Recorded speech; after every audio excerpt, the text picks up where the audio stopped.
Good evening and welcome to Raconteurs News. It is Tuesday evening, it's 8 o'clock and I'm joined as always by the one and only Jason Holmes. Good evening, Jason. Good evening from a hot and sweaty little studio that I've got here. I'm just sat in my underpants and my sandals, so just a little bit of a mental picture for all you people listening out there. And any ladies, if it gets moist, it's because you know that I'm in my underpants. Yeah, well, it also, if you send £50 in a plain brown envelope, Jason will send you a signed photograph of himself nearly naked. That's true, yeah, with gold thong on and some boots, some riding boots. But it's been a lovely day, hasn't it, today? I mean, everyone's moaning. It's ridiculous. People are moaning now. Oh, it is. And it's... Oh, yeah. You know, this is... you see, people like us, Andy, we remember this is what summer's supposed to be like. We get one day a year and people moan. Well, yeah, I did get a message from somebody earlier on saying the hot weather's not very good for him. His, what is it? His undercrackers are sticking to his nads. So that is a bit of a downside of all this, isn't it? Well, it depends on who it were, doesn't it? I mean, don't tell us, but you know, we'll just have to use our imaginations. But we've got a great show lined up tonight, haven't we? We've got a great guest. I think you met on Saturday. That's right. Yeah, we went all the way over to Nottingham and met up with this gentleman. And sorry, I'm just laughing at what Kev Marks just posted in the chat room there. Met up with this gentleman. It's somebody I've known for a couple of years now, but never actually met face to face. So it was fabulous to meet him, and like to give him a big warm welcome back to Raconteurs News. It's Rob Freeman. Welcome back, Rob. Hi, Andy. Cheers. Nice one. Hi, Jace. How are you both doing? Okay. Yeah, we're good. We're good. We've both had an excellent weekend. I did a little bit of. Shall we say, I did a little bit of mixing with the 1% and got quite a good bit of information. Plenty of good nuggets, but I'm seeing him again on Friday, so I don't want to. I want to keep my powder dry for a while and before I really say anything. Oh, that's it. Keep your cards close to your chest, mate. Yeah, I look forward to hearing all about that as and when the time is right.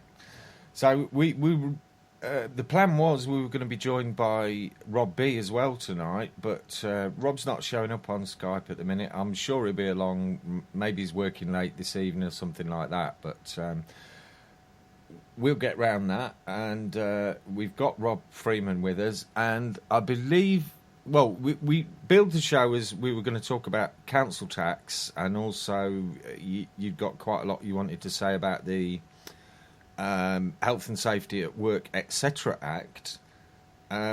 Where would you actually like to start tonight, Rob? Well, actually, I dug something out from 2010. 2010. I've saved it just for this show, and I'd forgotten about this. And this is I sort of adopted the stuff it was saying on this, but I was already doing it, and this kind of confirmed what I believed at the time.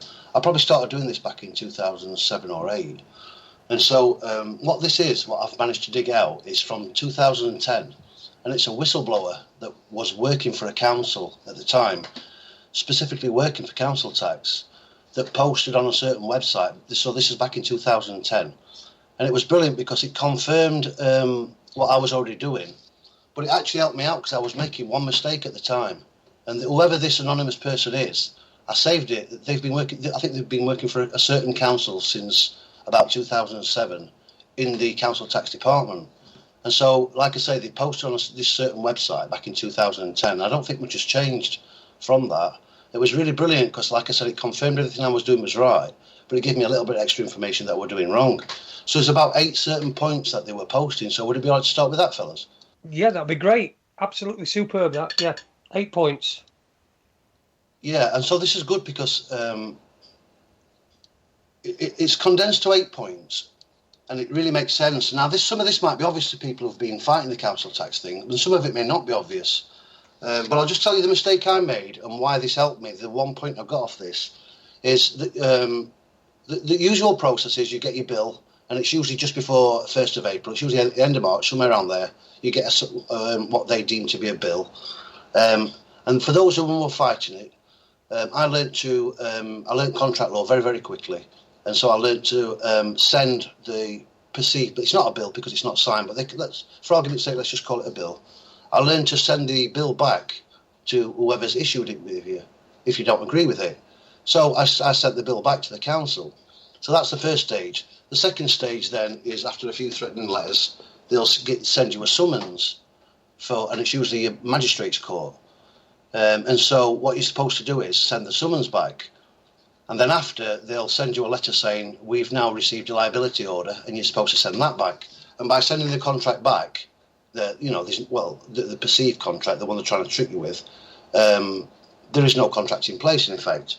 And so that's what I was doing. But the mistake I was making is, from my town, the second stage where we were getting the summons to go to court, it had the magistrate's court's address. I was sending mine back to the magistrate's courts, which is right, where you think it's come from. And that's a mistake I made. When I realised, and it's confirmed here by this whistleblower, that we all know now, remember this is back in 2010 this was written, that the councils make their own summons up. That's the mistake I was making initially. As soon as I started sending the so-called summons to court back to the council rather than the court, everything went away anyway. So is it all right if I just read you these quick 8 points? Yeah, go for it, yeah. Yeah, okay. He or she starts off, I think it's a he. I've learned several ways that people shoot themselves in the foot, and I've learned the ways that people can avoid paying council tax and often get away with it. I don't like that terminology, but this is how it's written. Number 1, and this is really interesting for people. Number 1, if you've applied for any type of housing or council tax benefit in the financial year, you have inadvertently agreed to pay council tax. Not nice, but now you know. Always read the small print. Okay, so if you have applied in that particular financial year for housing benefit or council tax benefit, you've inadvertently agreed to pay that council tax. No matter what you do, they're going to come for you. So that's. Would you say that that's like manufactured consent? Absolutely. They've gained your consent from nefarious means. Well, absolutely right there, Jason, because for people that do apply for council tax benefit or housing benefit, it's usually because they flipping need it. That's why they apply for it. Yeah. So absolutely manufacturing consent now. So number 2, when you receive your council tax bill for the forthcoming financial year, if it does not include a little booklet, usually A5, the bill is not valid. That's interesting. I know quite a few people, it has to have a little booklet in it. I'm not sure what the booklet says. I think it's all their policies and stuff regarding council tax. But that's interesting. If it hasn't got that little book in it, it's not. The bill's not valid. Number 3. This is the real biggie, a real big one. This one. For any bill to be valid, it needs to be considered as served. Returned mail is not considered served. Now remember, I was already doing this 2 or 3 years before, so that really made it fantastic. No matter what they send to you, send it back. So it's not classed as served, okay? Mm-hmm. Number 4 mentions it comes out 1st of April every year, and the councils offer an instalment scheme, so that's not that valid. Okay, another interesting point, number 5. Once you start paying for any financial year, you've already accepted the services being offered. So if you don't want to pay, don't pay at all. Look up deemed contracts. A similar thing. So it's saying once you start paying for that financial year, you've agreed. We know it's contract. You're contracting, aren't you? So it's saying you're better off not paying at all than just paying a bit. Yeah. Uh-huh. Mm-hmm. So number 6 and 7 were the big ones for me. If you get summoned to court, the summons is only considered served if it is. Okay, spelt it wrong, but I'll start again. If you get summoned to court, the summons is only considered served if it is not returned to the council. That's the bit I was making the mistake on.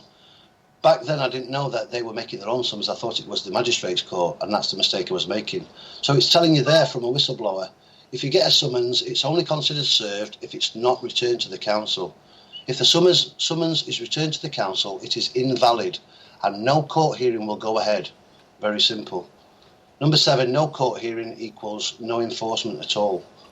Okay, and I think most people are aware of this, but maybe a lot of people didn't know to send the summons back to the council, not to the court.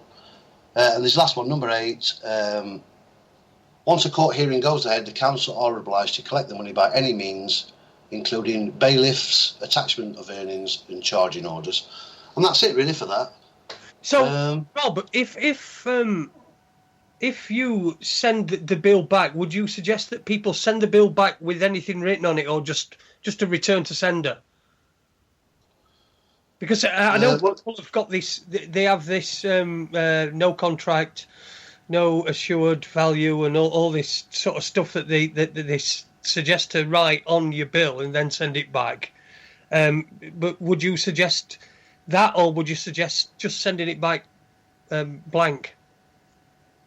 Well, you know, it's a good question, that, because back in those early days, I used to send it back no contract, return to sender. There's no contract in place, return it. But the other side could argue, if they've got some sort of agreement, they haven't even got an agreement really, but I thought, well, if they deem it as a contract and their trained staff think it's a contract, maybe no contract return to sender is probably not good enough really. But I used that for the first couple of years. And I was really lucky because I had a mate who used to work for the post office, and he got sacked for something. And he sort of, after I've been doing this a few years, he kind of got into it a little bit. And he was round at my place one day, and I was writing no contracts on some stuff. And he goes, "What's that?" I says, "Oh, to send it back." He said, and he'd learnt about, the legal fiction name, that title, that is not us. He was just learning about that stuff, and everything's a corporation. And he said, well, best way to get something sent back to someone. I said, no. I said, no, what? And he said, addressee not recognised. He says it automatically goes back to the sorting office, and it absolutely goes back to the people that sent it. And so I thought, hang on a minute. All the financial demands and obligations are coming in Mr. Freeman. And I thought, well, that's not me. That's my whole basis for doing everything. That name is not me. It's a Crown copyrighted name. So as soon as I started using addressee not recognised, return to sender, it went a lot quieter, a lot quicker. And so I don't use the no contract thing. I just, for instance, if I get a bill delivered here to this property now for a Mr. John Wilson, it's not me, is it?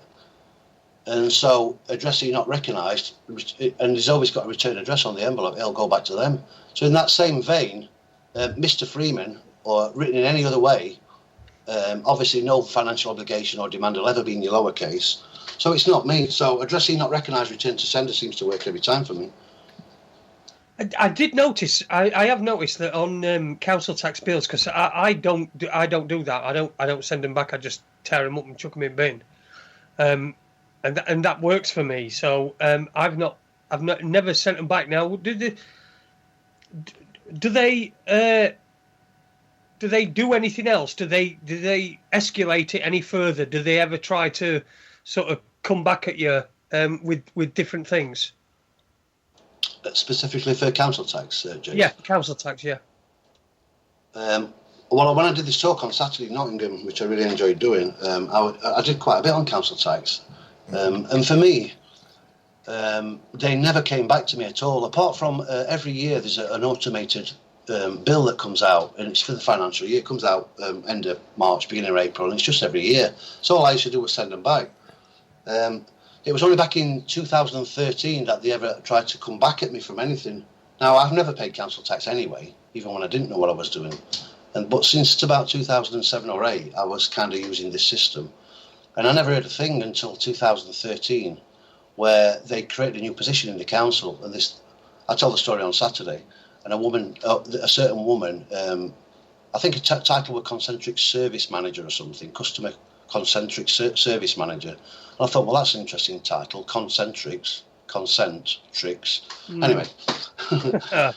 Anyway, she beginning of December 2013, she sent me, she sent a letter in a similar name to mine saying, if you don't pay what you owe, I think it's about £5 or £6 at the time, within 7 days we'll go for a committal to prison. And that's the only time they've ever come back at me. And that's all gone away, and I've never really heard a thing since. But it's important to note that, in fact, this will lead. If this is not too boring, I can lead it on to something else that a friend sent me. This really makes sense. And what happened is, from the beginning, when I was sending those stupid things back, because they kept sending letters and stuff, I started to learn all this stuff really quick. What I realised is that, hang on, that name, whatever name they're sending it to, is not me. Right, it's a legal fiction name. It's not me. I don't want to be associated with that thing at all. And so what I realised is that there's no contract in place, which is my basis for everything, is that the name's not me, therefore there's no contract in place. If it's a crime, if you're saying I've committed a crime, there's an injured party, then that's it. I've committed a crime, you have to prove it. If not, everything else is civil, which is contractual. It's not in my name, so there's no contract. That's it, end of story. So they can't touch me. So what I decided to do is, after they kept sending letters and I kept sending the stuff back, I then, I think it's back in 2010, I started doing this properly. And I sent the council, I said, look, the thing, Andy and Jason, I've never refused to pay anything. This is the point I wanted to come to. Never refused to pay. It causes controversy, causes conflict, it takes you to court. That's what they want. Every time you send them a letter or notice, they'll call it a complaint. They'll say, thanks for your complaint. You're not even making a flipping complaint. It's because they want controversy. They want you to be in conflict. That's what takes you to court. So what I realised from very early on is I've never refused anything from anybody ever. I've never said, there's no chance, I'm not doing that, or anything like that. All I've ever said is, and this is the important thing I wanted to get over on Saturday, is I accept that if you're saying that this is a bill and I owe it, I accept it, that I might owe that £3,000 or whatever it is. But I'm not an idiot. I'm not just going to accept it and that's it. I'm going to accept it, but on a bit of condition. And it is called conditional acceptance. Okay, you're saying I owe you £3,000 for some sort of tax belonging to a council. No problem, but do me a favour. I'm not refusing to pay it. I'm not withholding payment. I'm not doing anything. If you just show me a little bit of proof that I'm asking for, I'll go and pay you tomorrow, no problem. And the proof I require is a copy of the original contract. I don't even want the original contract. Just send me a copy of it where I've signed it and you've signed it. And then it's a contractual obligation. And second, send me a bill. Don't send me a statement. If you're saying there's a contract in place and I owe you money, send me a bill. And obviously, according to the Bills of Exchange Act, it has to be a signed bill. And it has to be called a bill. If I do some work on your house, Jason, and you say, how much do I owe? I say £100. You say, well, send me a bill. And I'll put for painting Jason's living room, £100 and bill, and I'll sign it. Well, theirs aren't signed. It's just a statement or an invoice. So that's the only two things I say. Send me a copy of the original contracts and send me a bill. And if there is a contract in place and you send me a bill, I'll pay it. But of course, there never is a contract in place, is there? The only agreement they have will be from a Mr. Freeman or a Freeman in capital, which is not me. It even says on the birth certificate it's a Crown copyrighted name. So after I gave them a chance to send them two things, and I give them a little bit longer, and after I think it's about 2.5 to 3 weeks, well, time's up for me. I've had enough. So what I then did is send them a schedule and say, look, I'm spending lots of hours on this and I'm busy. So if I've given you time, I've given you extra time, you're not coming up with this proof, so I obviously don't owe anything. I don't owe you a penny because you're not showing me that I owe it and you're not even sending me a bill. So in future, any more communication from yourself, I'm going to charge you this. Okay, and every time from after this date they send me any paperwork, I'm charging you £1,000. And if you send anybody to my house regarding this matter now, I've given you lots of time, I've given you weeks to come up with something.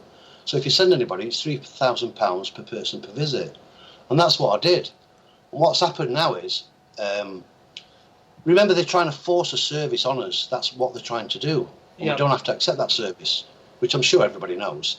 But the point to it is, I've just recently sent them a bill for £63,000, which is really interesting because... Oh, by the way, when I sent them my first schedule of charges, they never replied to it. So, I'm sending their paperwork back to them, but they're not sending mine back to me, and they're also not saying... It's a tacit agreement. Would you say it's a tacit agreement?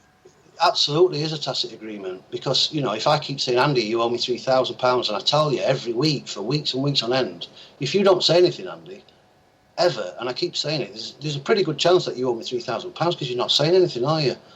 Do you see what I'm saying? You're acquiescing to the fact that you're not doing anything to try and help yourself or dispute it or anything. And so in that same vein, fellas, by them, they've accepted my schedule of charges. And so what's happened is, and I've done this with everything, is, and for some listeners that might think, well, they don't pay anything. Well, I will pay things. If it can be shown that I owe it, I'll go and pay, but nobody ever can. And if you can bill me in my correct name, I'll pay it, but nobody ever can, you see. And so what's happened now is I get them to owe me more money than what they're claiming off. I owe them, sort of thing. Does that make sense? Yes, so that if it did come to a court, you could make a counterclaim against them because you've got the evidence that they owe you money. Well, that's brilliant, mate. You're absolutely right, because all a judge could ever do if they drag me to court is say he would deem that the councils are sending correct bills because they're all in together, aren't they?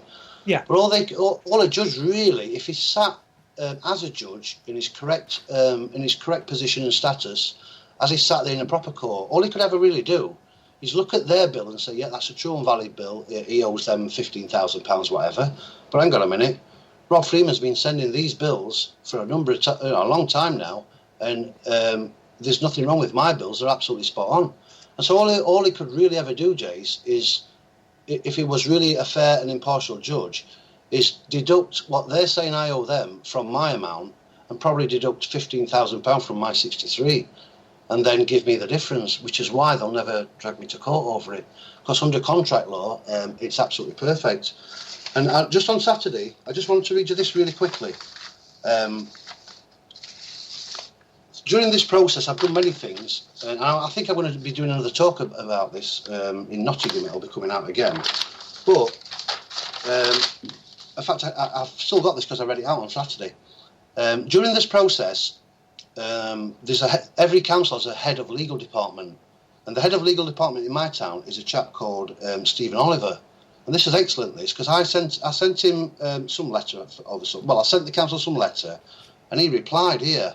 I think 3rd of February 2015 I sent something, and the head of their legal department on the 11th of March 2015, Stephen Oliver, sent me this. Now this is a top man. Okay, he actually wrote Dear Rob Freeman in lowercase, which was what I wanted him to do. I said, look, bill me in my correct name, written as Rob Freeman, and wrote it out for him. So this is the first time they sort of corresponded in lowercase. And it said, the heading is correspondence dated 3rd of February 2015. So this is the bill that I'd sent them, yeah, at this particular time. And so this is Stephen Oliver, it's 3 lines long. I write further to your letter dated 3rd of February 2015, full stop. Get this. I confirm that the council will not be paying your bill. If you are unsure as to your position, you should seek independent legal advice. Yours faithfully, Stephen Oliver, solicitor for the council. He actually signed it, fellas, in the middle of the sheet like I'd been doing. And for those that aren't aware, if you sign on one side of the sheet, you're classed as a debtor. And if you sign on the other side of the sheet, you're classed as a creditor. Well, the side that they tell us to sign on when we learn English, it means we're a debtor. We're signing the debtor's side. So I put my moniker in the centre, and he actually put us in the centre. But the real important point is the middle line here. I confirm that the council will not be paying your bill.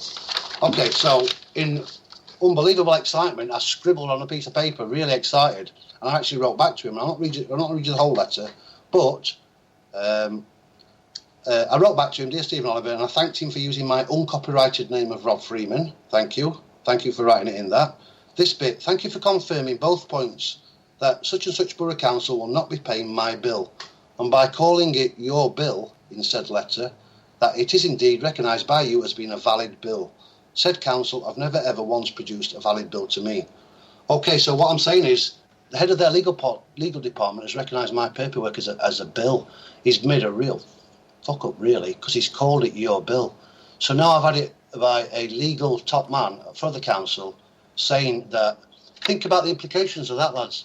So essentially, what you're saying is what happened there is, you're telling us that if you just return things to sender and you don't acknowledge it as a bill and you don't, they've done the exact opposite of that and just said we're not going to pay your bill. So they're saying it's a bill, whereas you're not saying that theirs is a bill, and you're asking them to provide evidence of where you're liable for what they term as a bill. But you're not actually accepting it as a bill, whereas they are. Yeah, absolutely right. Because remember, I'm not refusing to pay. I'm saying, well, there must be a contract in place. Give me a copy and send me a bill. Yeah, and that's right. But what they're doing is they're acknowledging your bill straight away, so they acknowledge that it is a bill. Yeah, whereas you're not doing that. So. Well, yeah, it makes it even worse for them because it's about acceptance. They've accepted my paperwork as a bill, and I've never once accepted theirs as a bill. And that's the difference. And I must have really gotten rattled. That's the point I'm trying to make. And for a head of a legal top person in a council to actually say, think of the implications. He didn't say the council will not be paying your alleged demand for money or your illegal demand for money or whatever. He just flat outright said the council will not be paying your bill. Think about that. How much trouble would we all get in if we wrote back to any corporation and just said, I'm not going to pay your bill?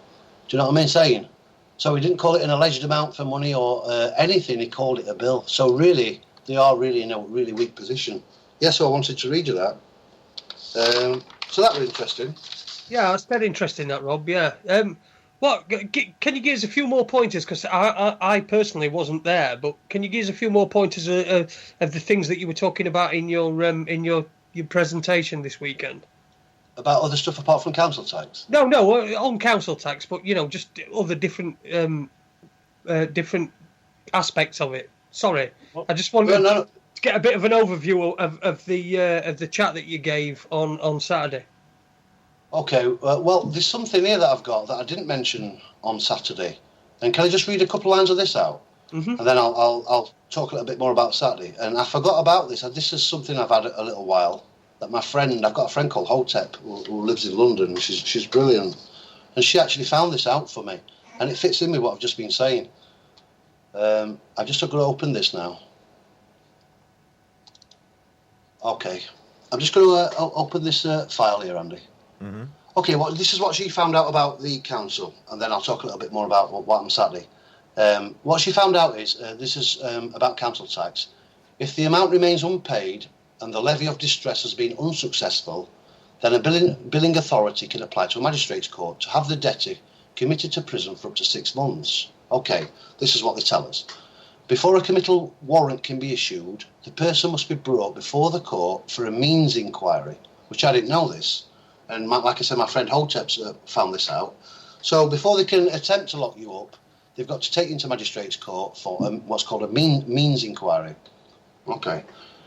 If at the committal hearing, which is held at the magistrate's court, the debtor can show the court that his failure to pay his council tax was not due to these two things. Okay, so if the debtor who gets took to court can show the court that his failure to pay his council tax was not due to these two things. One, willful refusal. In other words, the debtor can afford to pay but refuses to do so. Well, I got this information only a couple of years ago, and so again it proves what I've been saying. So willful refusal is you've got the money but you refuse to pay. Okay, number two is called culpable neglect, and this is really important. This failure which could have been avoided, for instance, by reaching an agreement with the authority at an earlier date. Okay, I'll read that again. Culpable neglect is failure which could have been avoided, failure to pay which could have been avoided, for instance, by reaching an agreement with the authority at an earlier date. Now, just going back to what I said about when I sent them my schedule and stuff, they accepted it, like you said, Jason, tacitly. So have I not reached with an agreement with the authority at an earlier date? Yes, I have, because they've agreed my schedule of charges by the silence, and now they've agreed it even more by calling it a bill. So what I'm trying to say is, if you do get dragged to magistrate's court, you have what's called a means inquiry. And on that means inquiry, as long as you're not guilty of willful refusal, where you've got the money and won't refuse to pay, or culpable neglect, where you failed to come to some agreement with them. Now, I'm covered on both those aspects, so it's impossible, really, for them to take any action. If the person dragged into court can show that neither of those things is the reason why he's not paying, get this, the court can either remit all or some of the debt, in other words, write it off, or they can do nothing, in which case the authority may continue to try to reach an agreement with the debtor but have no power of enforcement. I know that sounds all a bit long-winded. So even if people do get dragged to magistrate's court and threatened with prison, first there's got to be a means inquiry. That's the whole point of it. And on a means inquiry, if you really can't afford to pay it, which is what I've been saying for years, I can't afford to pay it, then as long as you're not guilty of willful refusal and that culpable neglect, As long as you're not guilty of any of those, the court really can't lock you up. And the councils have got to go away and come to some arrangement whereby you can pay. So what I'm trying to say is all's not lost if you do get dragged in there.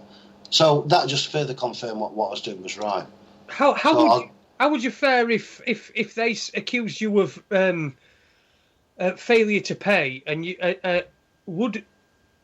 I've heard this one before, and I don't know how valid it is or not. But if they say you failed to pay, and you say, "Well, I didn't even try to pay, so I ain't failed at anything," because if I don't try and do something, I can hardly fail at something. Do you understand what I mean? I can't fail to pay something when I weren't trying to pay it in the first place. If you fail to do something, it's because you're attempting to do it rather than well, I didn't even attempt to do it, so I didn't fail because I didn't even attempt to. Do you mean in my specific case or generally? Well, just generally, really, because I think I heard that from somebody. I can't remember who. I think it might have been our old friend John Bravo. Not that I trust him, but it's if someone says you failed to do something, I mean, if you didn't try to do it, then you've not failed, have you? No, it's an interesting concept. I like it. I do actually like it. I see what you mean by failing to do something. It means you attempted to do it. Yeah. Failed. Yeah, I see what you're saying. Well, I'd never use that terminology anyway. I would never use. All I was really doing was reading their terminology, but I would never admit to failing to pay anything. I would, in fact, what I tend to do is mirror stuff back, Jay. So I'd probably turn it round and say that they failed to send me a proper bill and show that that I was obligated to pay that amount anyway, and I'd put the failure onto them, which makes it even better, then, doesn't it? Yeah, of course it does. Yeah. So it's a good analogy. That I'll remember that, because by failing, you must have to partake with what they're saying, indulge in what they're saying. I like exactly. That. You don't. I mean, I failed today. I failed my driving test. That's why? Because I didn't even go on a driving test, because I've already got a driving license. So I didn't fail a driving test today, but I didn't take a driving test. You understand? Yeah, brilliant. I like that. So by admitting to fail. If you admit to fail to pay something, then you know that you intended to and you tried to and you've attempted to, but you've not done it. Whereas if you haven't done it, if you haven't even attempted to, then you've not failed, have you? Yeah, I like the analogy. I like that, Jason. Brilliant, brilliant, mate. Oh well, you can have that for free anyway. Do it. Perhaps that one in Sheffield that we're going to sort out for you and the other Rob. Oh yeah, nice one. So that was that. Yeah. Go on, mate, sorry. What? I just want to get the bare bones of this. This what you were talking about this weekend. I mean, I'm really pissed off that I couldn't get down there, but it just circumstances just had that in it. Were there any other stuff that you put in there that you perhaps want to share with other people? And also, has it been recorded, your talk that you did? Yeah, it was filmed, weren't it, Andy? So I don't know what's going out, but it'll be going out. It might be on Mark Salon's YouTube channel, so I think it's definitely been recorded and going out. I weren't that good, Jace. You didn't miss anything, to be honest. I'm never that good. I'm not exactly the world's greatest speaker, am I, Andy? The information. Listen, we might disagree on that. I think you're good. You've got a really good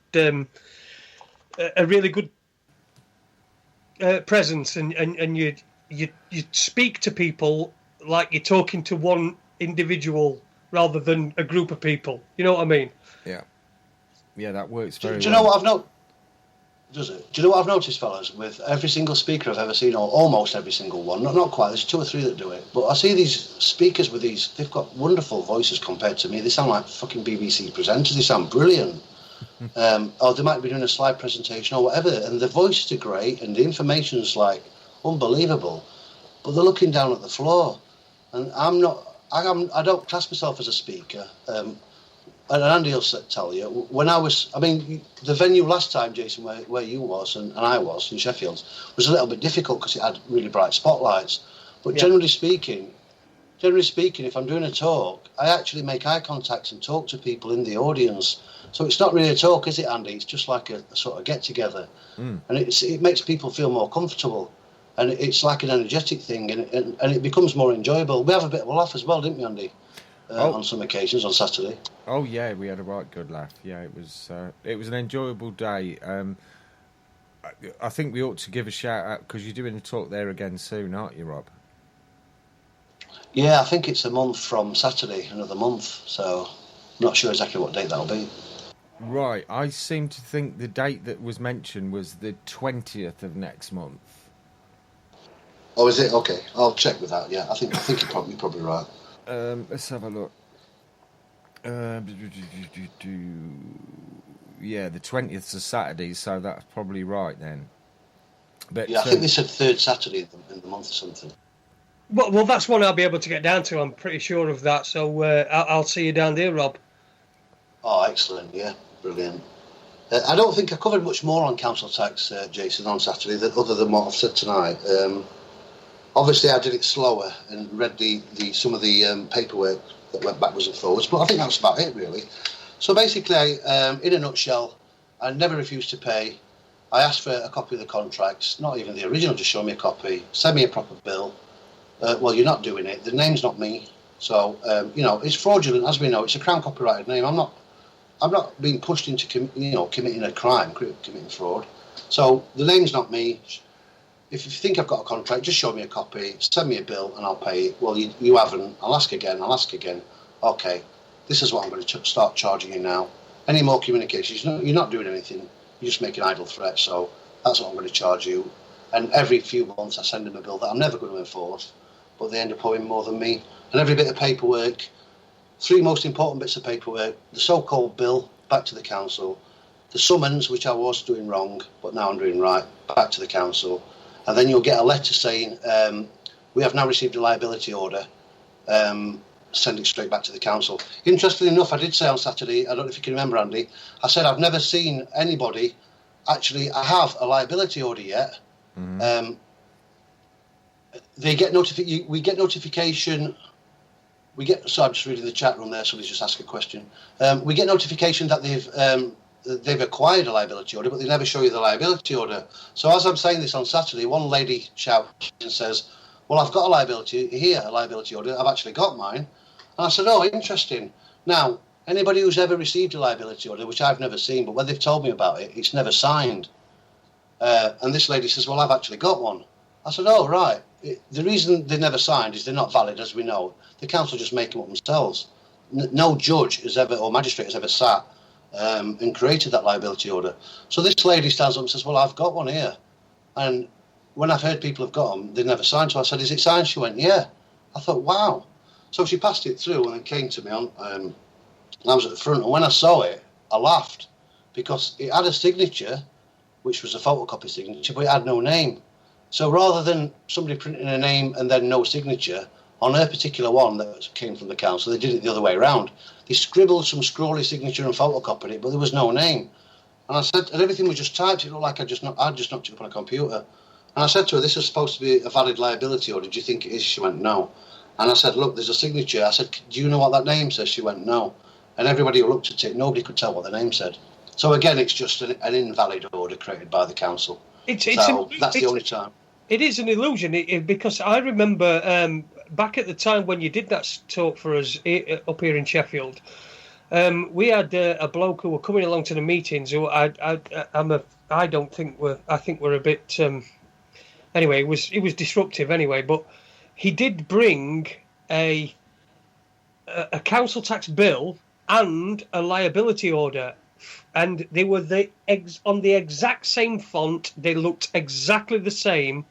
The only difference was the liability order was printed on yellow paper, and it had liability order rather than a council tax bill. So it was exactly the same font. It was obvious that the council were printing these liability orders off, and then sending them out as if they come from a court. And that's the part of it, innit, is that they try to tell you that it's coming from one place, but it's actually coming from another. It's a trick. It's a confidence trick. It is a trick, and I've done this. If you get a summons, actually ring the magistrate's court and say, is there a listing for a hearing for me, and give him your name, and they'll say no. And even if they get notification that we've received a liability order, ring the magistrate's court and say, I understand that you've given a liability order to the council against me. Can you just give me, and check and verify it? They'll say, no, we've not issued anything. They actually tell you on the phone. So there's no listing for a court case from the summons for you. And there's no liability order ever issued from the magistrate's courts. They actually tell you when you ring them up. The reason there's no listings for a court, because you can say, I'm just checking what time I need to be there if you get a summons.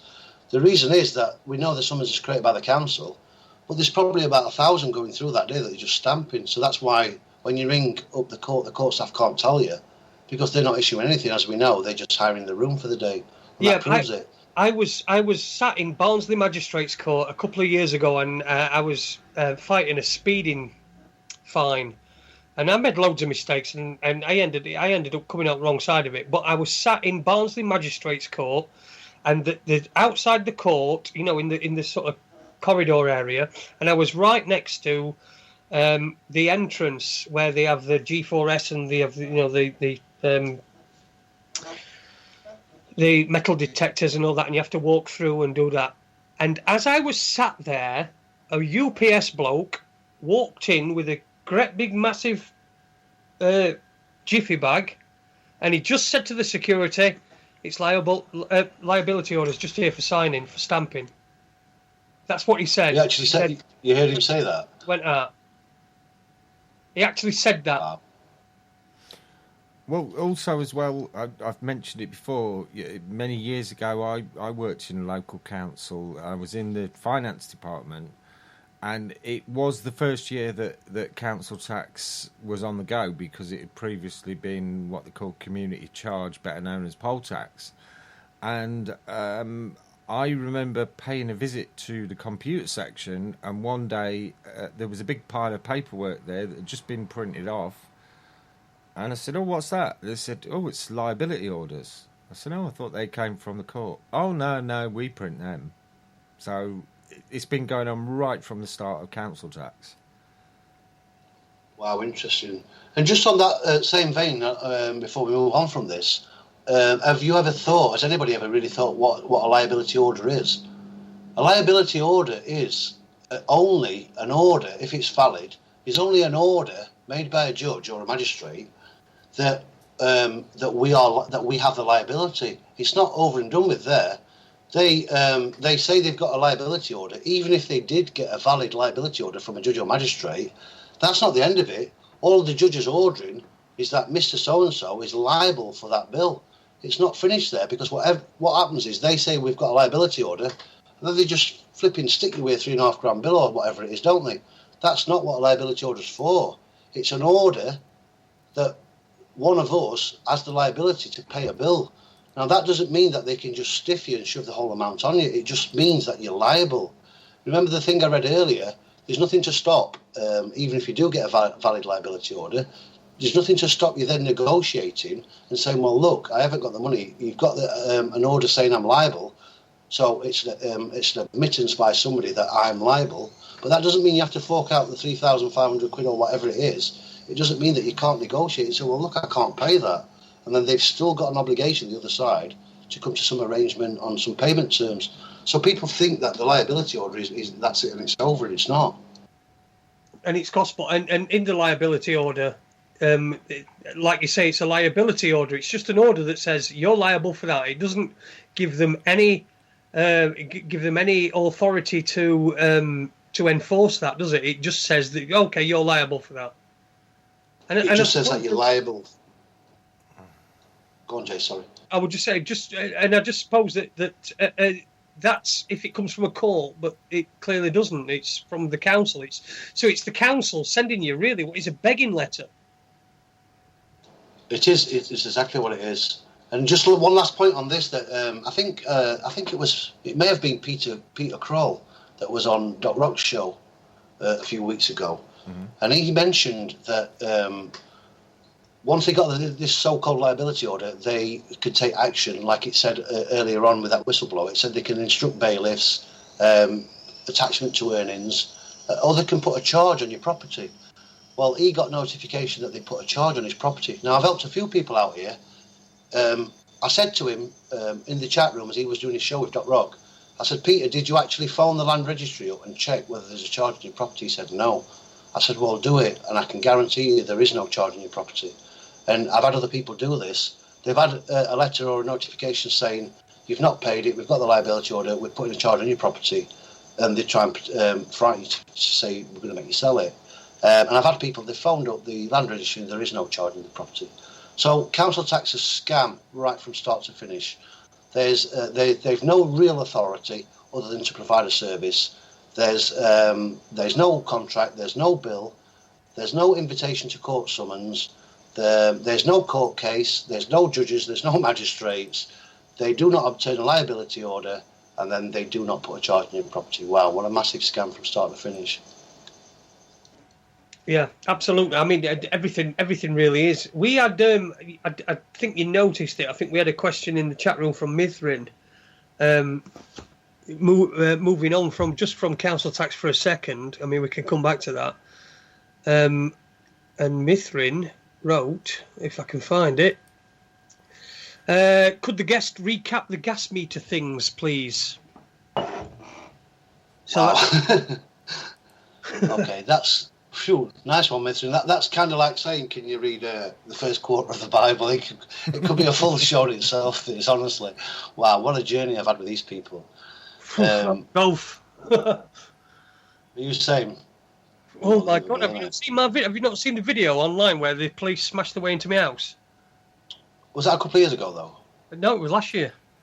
Oh yeah, I did see it. Yeah, in fact, if you can send it me again, I did see it. Yeah, it was last year, wasn't it? I know it was quite a while ago, but I'll have a look at that again. Unbelievable, isn't it?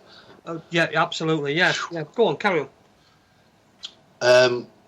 Well, I think maybe we could perhaps do this another time in great detail, because the utilities is something that I do know a lot about. Mm-hmm. And the only, apart from driving a couple of driving offences, the only time I've ever been to court was for actual gas. But I've mentioned it before. They were trying to fit me a prepayment meter in, and the way my house is situated, the meters are inside. I've got like a raised wooden flooring that's quite expensive, and the old gas meter was really close to the floor, and they kept putting me under pressure over this gas. I think I ran a bill for £3,600, I think, in total, which was pretty good, because there is no bill. We're not really paying for utilities. If you just think we are. But anyway, that's another story. Mm-hmm. And because this was really early on when I first started going to court, and I went to court on purpose just to have a laugh and find out what were happening. And because the way my meter was situated, in fact, I got another mate who was a gas fitter. He used to work for British Gas, and he got sacked as well. And he looked at my gas meter and he said, well, Rob, he said it's impossible for him to fit a prepay meter because your meter's too close to the floor. It was a concrete floor underneath the meter. He says, but they'd have to rip up all your wooden floor. He says, they'll never do that. And because I knew that even if I went to court and I lost, which eventually I did, I knew that no matter even if I lost, they couldn't fit me a prepayment meter in. So I had a real laugh. I went to court about 7 times over this, just having a real laugh, knowing that even if I lost, I couldn't lose. And I learned so much about the entire court process at Magistrates Court about this. But anyway, that's for another time. I found out that it's impossible for I've just got some new information today, and I can't back it up yet. So apart from what I found out today, this is the position I was in. Okay, you can steal water, you can steal gas, but you can't steal electricity. I don't know. Are you two aware of that? No, I wasn't. Yeah. Okay. Yeah. Well, I heard something along that lines. Perhaps you're probably better off explaining yourself. Well, I've known this for a long time, but there's a copper from Sheffield, Jace, from a man in your neck of woods. I forget his name now, but he does a radio show, and he's a bit of a stand-up comedian. He's from Sheffield, but he works in Hull as a bobby. But he does a bit of a stand-up routine. And last year, I was listening to I don't know where it come from on the internet. I was listening to his show. He's not live; it's just a picture of him, and he just talks. I've only ever heard 2 shows. And he's quite funny. He's got a good sense of humour, and he's not an ex-cop. He's still working as a cop. He just does this as a sideline. And he said, "Did you know you can't steal electricity? It's impossible to steal it." And I thought, oh, flipping on, because it's nothing to do with what we do. He's just a stand-up comedian, but he did mention this, and I just happened to catch it, and I thought, well, this is brilliant. And he said, yeah, and he told the story of the Goldilocks and the Three Bears. And he said, if Goldilocks goes into the house through an open door, sees the porridge, if the bears have got a gas stove and she warms it up, she can actually get into trouble for stealing gas. He says, but if the three bears have got an electric stove and she warms the porridge up, she can't be in trouble for stealing electricity. And I thought, wow, that's interesting. And he said, check out the Theft Act 1968. So if you want to check out for our listeners, the Theft Act 1968, just Google it, it'll come up. And what he's saying is, it's impossible to steal electricity because, for instance, if I come to your house, Andy, and I'm sat in your room now, because our bodies are an electric field, I'm actually extracting electricity from your computer, from your TV, from your light sockets.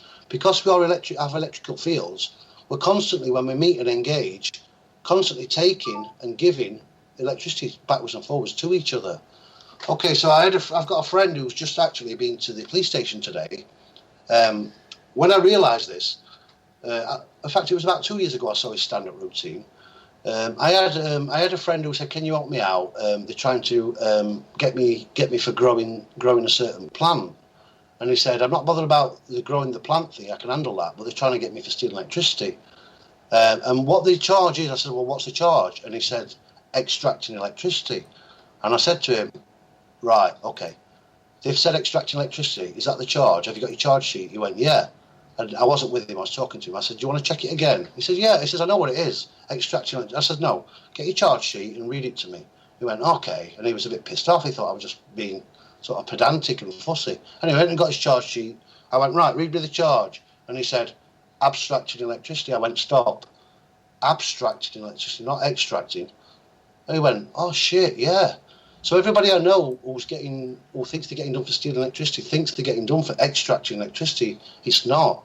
In fact, somebody's just put in the chat room now, extracting electricity. Society, whoever you are, go back and...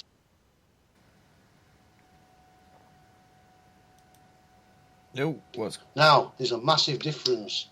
Check out what an abstract is. An abstract is a thought, a creation in your mind. That's all it is. The reason being is because they know that we're constantly giving and taking electricity to each other.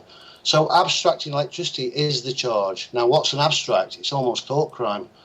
If I'm sat with you now, Jason, and I'm thinking about stealing your wallet from your pocket while you're not looking, but I never do anything, it's just a fucking abstract. I'm not doing anything. But if I do it and you're not looking, and I take it out of your pocket, that's extracting. And there's a massive difference. They've tried to redefine the word abstract as taking without consent, but it's not. If you check out the word abstract, it's in the mind. It's not something physical. It's not something tangible. Well, okay, so that's in the word, isn't it, itself? So exactly, yeah. So they can only ever charge you with abstracting electricity, not extracting. And this is what the police officer on the stand-up routine is coming from. Okay, so having said all that, I know I'm not answering the question there for Mithrin. The reason being is a friend of mine's gone to the police station today for abstracting electricity. Now he knows I don't think anything's going to happen. But he also thought he was going to get charged for extracting gas. He's been told he had a solicitor. Now, he's been told today, and I haven't got the details on this, and so for Mithrin, I'd like to do this a bit further down the line when I get more information. My friend today had a solicitor, and the solicitor said to him, "Don't worry, you can't get in trouble. You can't steal gas." Okay, and I hadn't had a chance to talk to him yet. His own solicitor has told him that it's impossible to steal gas. Don't worry, they can't do anything about that. So there must be something else. Now, are we full of the same sort of gas? Is natural gas the same thing of what comes out of our body, especially if you come from Sheffield, Jason? I imagine there's a lot of gas coming out of that end. Do you know, this is absolutely not me sideways, because I just Googled, because I was certain it was extracting gas. Now, if you go to Ofgem, sorry, let me just... If you go to Ofgem, they do say extracting gas. But if you actually look at the law itself, it's theft of electricity, illegal abstraction. brackets. So that's absolutely floored me. I mean, I didn't know that, and that's some of the new thing that I've learned today. But yeah, you're right. But on the Ofgem website, it's amazing that they actually use extracting electricity as a phrase. But because that's not a legal document, I don't suppose it really matters, and they can pretend that it means the same thing. But sorry, Jace, I don't know anybody apart from myself who's come up with this abstracting. And look at Kenneth's given us there in the chat room a definition of abstract: existing in thought or as an idea, but not having a physical. Oops, it's just gone. Not having a physical or concrete existence. Abstract concepts such as love or beauty, dealing with ideas rather than events. And again, he's put theoretical. We have been discussing the problem in a very abstract manner, denoting an idea, quality or state rather than a concrete object. And then last one, relating to or donating to art that does not attempt to represent external reality. So there we go. Incredible. It's all in the word. And as you know, I'm a bit of a wordsmith, but I don't think anybody else besides myself has come up with this. And so extraction and abstraction obviously is not the same thing, is it? So really interesting. But like I say, I've got some information today that you can't steal gas. Now, when you think about it, look what we're made up of. Are we not made up of electricity, water and gases? I mean, we breathe in oxygen and out carbon dioxide, don't we? Is it absolutely impossible to steal those three things? I think it is. I think we're passing and exchanging those things between us just in our interactions anyway. So, like I say to Mithrin, I'd rather come back to this at a later date if that's all right, because I want to get this information off a friend. Yeah, does that kind of make sense? Yeah, absolutely, Rob. That's perfect. Wow, I've just noticed we've nearly had an hour gone by. As always, really? the time flies. So you normally go for a music break at this time, so picked out what I thought was rather a suitable tune from David Bowie, and we've got Rebel Rebel, if that'll sort you for now, Rob. You're listening to RaconteursNews.com. Stay tuned for more untwisted, unsweetened news. Please consider buying a t-shirt or making a donation to help support us. Thank you for your support. We do it for us all. And welcome back to Raconteurs News on this beautiful, sunny, warm, balmy Thursday evening. Magic, innit, Jason? It certainly is. It's and it reminds me of 1976, that great summer, and that I remember. It's the one standout memory from my kid. And I was only 6 years old, and I remember it.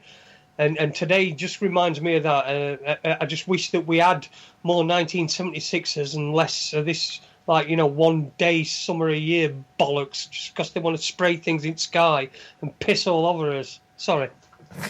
Well, did you not notice yesterday the sky was lovely and blue, but today it was that horrible drab white pasty colour? Well, actually over here it was really a deep navy blue. Really? It actually looked like it had got a bit of moisture in it, but the cloud, there was no clouds. It were absolutely clear as anything. It's been lovely and hot all day, but I did notice it was quite a nice, deep, really deep blue sky. But I've been over in where did I go? I've been over in Cheshire today, so Warrington and Congleton and all the way over there. But I've been past Manchester Airport twice, once on the way there and once on the way back, pretty close to Manchester Airport anyway. Mm-hmm. And I can report absolutely no chemtrails. It's amazing that some days these contrails that the people will have us believe that they are form, and then other days they don't. It's just the most ridiculous thing in the entire world. Well, it's not. In fact, it's not the most ridiculous thing in the entire world. The most ridiculous thing in the entire world is that the at the moment we're demonising Russia, aren't we? Russia's being demonised. Yeah, they've been getting them kicked out at Olympics. They come up with these ridiculous stories. So what's been happening is the authorities in Russia. This is state-organised because Nicky Campbell this morning on Radio 5, he rephrased it when it was it said state sponsored, but he rephrased it to state organised, so it sounded more they're involved.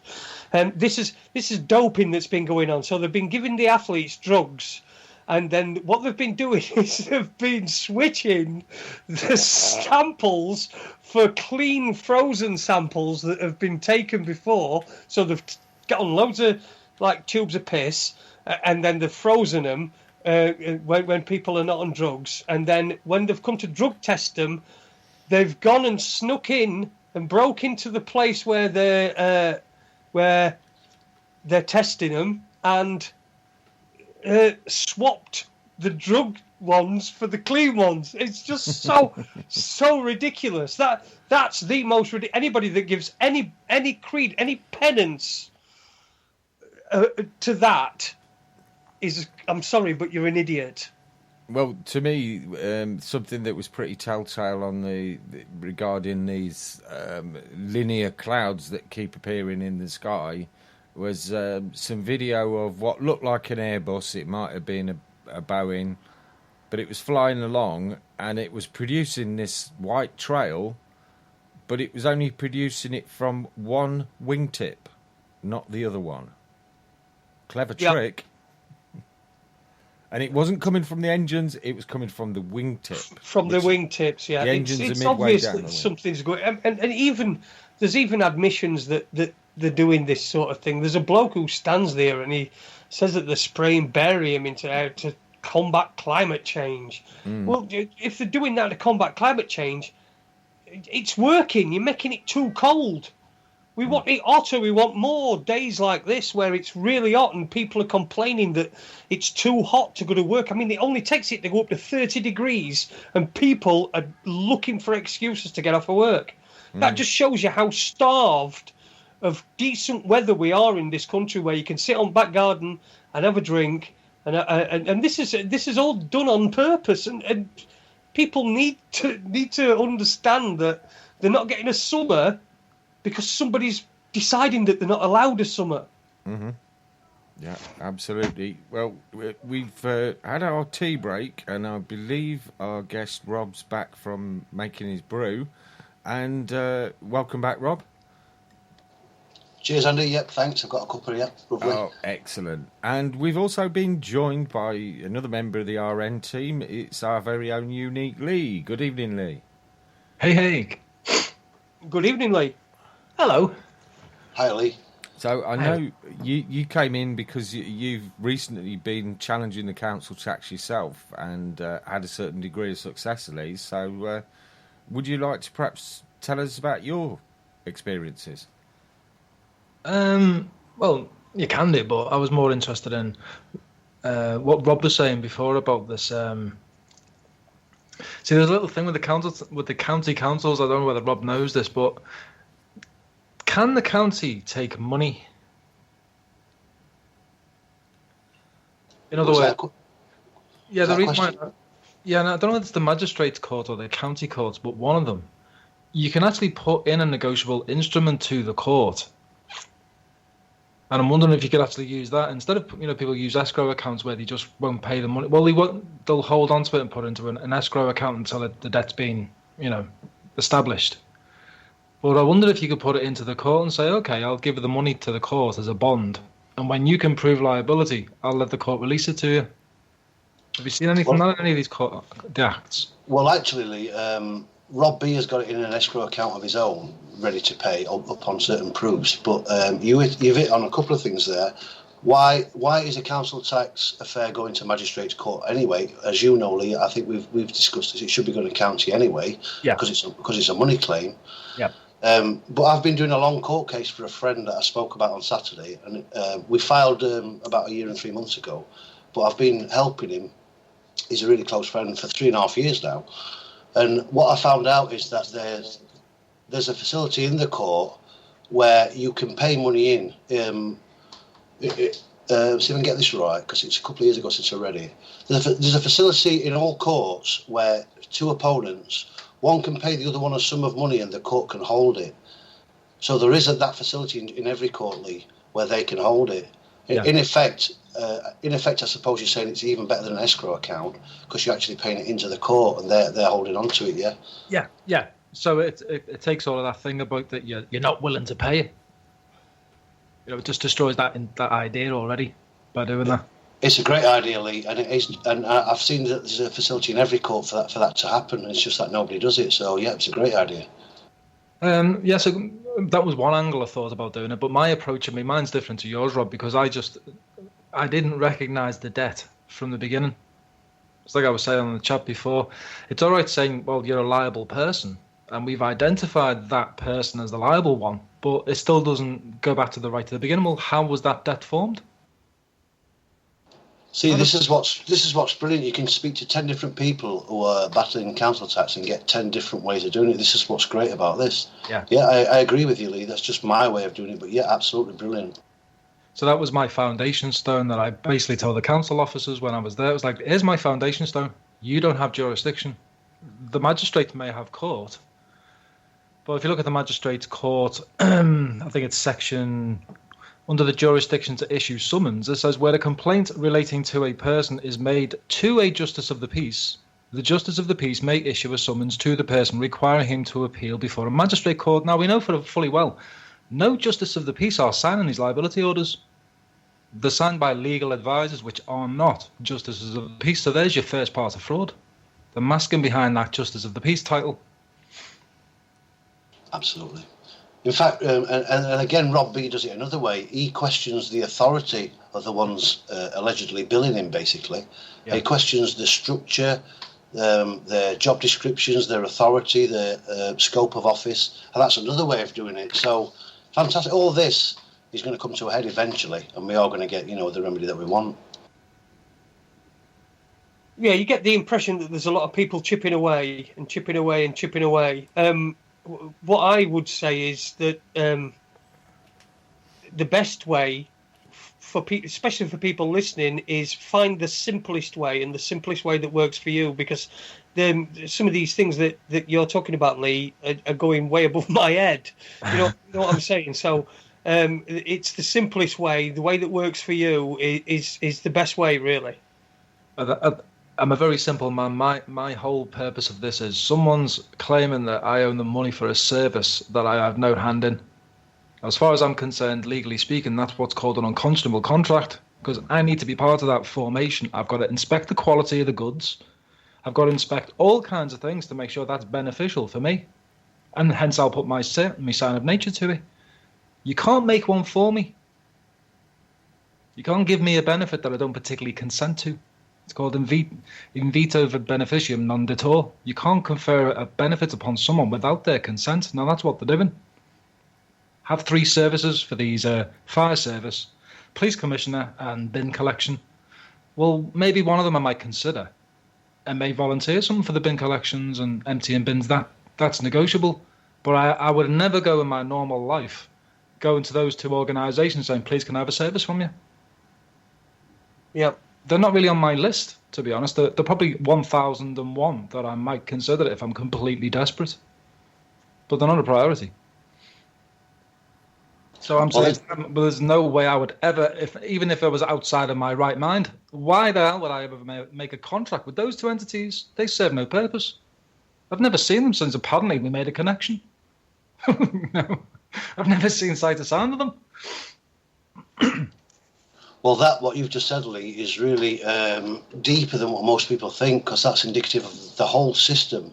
The whole system of commerce and legality is nothing more than a so-called group of individuals that have got some sort of title name, whether it be a council or, whether it be a council or a court or a certain police service. What's happening is, just for those that aren't quite sure, is right across the board, we're being offered services. Yep. We're being services, products and services basically, but mainly services. And things like council tax, we're not only are we being offered, they're being forced on us. We know that legislation is supposed to be by consent, but it's not consent because we're actually being forced upon them. They're actually forcing their services on us. And like we said before, if you look at everything Her Majesty's Courts and Tribunals Services. The police, I've just got the police manual from 2015, and in it they call themselves a service. Social services, everything's a service. They are service providers. And so we have a right, that's why it's contractual in nature. We don't have to accept that service. And council tax have gone really over the top and are trying to force the service on us. And legislation, it has the power of the consent of the governed, apparently. But what that's really saying is it's having the power of somebody who accepts the service. If you accept a service, whether you're tricked into it or not, if you're willing to accept the service, that's the only time the legislation applies. But nobody can, it's that free will thing again. Nobody can force you to engage and undertake and participate in accepting a service.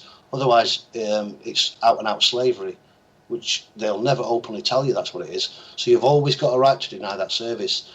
When a judge locks you up, he's actually providing you a service. Same with the police officer who arrests you. He's providing you and the rest of society a service. So you're absolutely right there, Lee. So you see, the thing is what we've got to do is we've got to. I know you're chipping away at the system there, and you're chipping away at all the different things. But what we've got to do is we've got to get people to think in a different way. Because if I say to anybody that I don't pay my council tax and I don't, and this is why, they always come up with the same line, which is, how do you get away with that? Whereas really what they should be asking is, how do the council get away with what they do? Yeah. So we need to change people's perceptions, don't we? So I think keeping it simple is probably the best way to and while Lee's doing all this, this great work and coming up with all these different concepts, it is quite a lot for somebody, a layperson, to take in. But again, it's got a value because it's chipping away at the system, chipping away and chipping away and chipping away. And if we can chip away at both people's perceptions and the system itself, then the quicker it's going to come down. Mm-hmm. It's the venue that's the problem, isn't it, Rob? It's the magistrates' court venue that's the problem. Well, that's brilliantly. Again, you and I, although we may think differently, we are on the same page, because I've always said from years ago that that word jurisdiction, what people talk about, for any court or whatever, has got to what they call seize jurisdiction. Yeah. And as you know, Lee, if they don't get jurisdiction in the first place, the whole thing falls apart. But my whole thing, Jason, has been about, because I have a different perception and I'm able to look at stuff 360 from different angles. And the word jurisdiction really means venue, which is, you're spot on there, Lee. The jurisdiction is the venue that the event's taking place. That's why when you go to magistrates' court, they automatically get jurisdiction because it's a commercial court, contractual court, whatever, and that's the venue that we're in. If we want to try and go there as a living man, well, they don't hear us because we shouldn't be in that venue. That's why they don't hear us. You can't have a living man in a venue that's for dead entities, and so that's the jurisdiction of there. So if I come to your house, Lee, and try and throw my weight about and do something, well, that's your jurisdiction. Mm-hmm. I'm then breaching yours, as you know. And so the word, as far as I'm concerned, jurisdiction and venue are very, very, very synonymous and closely linked to each other. Mm-hmm. If I could just jump in there, we got a question which I thought was particularly poignant at the time, and we were talking about chipping away at the system and all taking our different approaches. And Big Davey G, good evening, Dave, has asked, how or what do you replace it with? And I just said, to clarify, is that council tax or the cops, Dave? He said the system. So how or what do we replace it with? Go on, Lee. I'm sure you've got some fantastic stuff here, mate. Well, you can't change the system, can you? You have to rebuild it completely from scratch. Mm-hmm. Well, I did like Doc Rock's response there. Good evening, Doc. He said, broadly, the system is neutral. We need to swap the psychopaths for better qualified folk. Yep, the system itself would change as a response to this. And get some debt-free money, of course. Yeah. Well, that's the point I was going to make. Brilliant by Dr. Rock. Hi, Doc. Are you okay? Brilliant. It's the people running the system. The infrastructure, I don't know if you agree, Lee, the infrastructure's sound. Yeah. You know, it's been built up over a long period of time, and the facilities are there. It's the people, the psychopaths running it. But the number one thing I was going to say myself is that instead of what we class as money, and that's a subjective thing in itself, but the thing that we class as money, instead of being a debt instrument, an instrument of credit, and then the whole thing changes with the right people running it. Do you agree there, Lee? Yep, totally. We need a purge of all of these lunatics who, again, I don't blame the people. It's the system that's programming them to be this efficient little machine, and then they can go home happy and say they serve their bosses well, and they're doing well for the country, and all the usual brainwashing stuff that goes with them being a very good slave. Sadly, but we don't see it that way, do we? We don't see each other as slaves. We see each other as empowered people, but the system doesn't see us that way. We're just numbers to generate revenue for them. That's what has to change, the mindset. Well, you see, the problem, like Doc said that the problem is not the system itself. The problem is the people running the system and the psychopaths. And I completely agree, because what they're doing is they're using things that should be for our benefit, such as electricity, gas, and services like that. And instead of saying, here, look what we can do for you. Look at all these things we can give you. What they're doing is they're using them as weapons against people. They've inverted it upon us. Exactly. So we could keep the same system, but just not use. If the psychopaths aren't in charge, they won't use the things that we value as weapons against us, because anything that's of value becomes a weapon to them. They either tax it, they'll ban it, or anything that's of any use to society. They will use that as a weapon against you. Here's the most dangerous thing I heard recently. I went with my brother to one of these health assessments. They've got rid of Atos. They've got this other company now, and we had to travel all the way to Lewis. And do you know what the woman said? The receptionist said to us all, "Customers. I've got to tell all my customers." And I said, "Whoa, hang on a minute. What do you mean customers? Are we not all patients here?" And she went, "I've been told not to call you patients. I have to call you customers." And I went, "And you're very easily brainwashed, aren't you?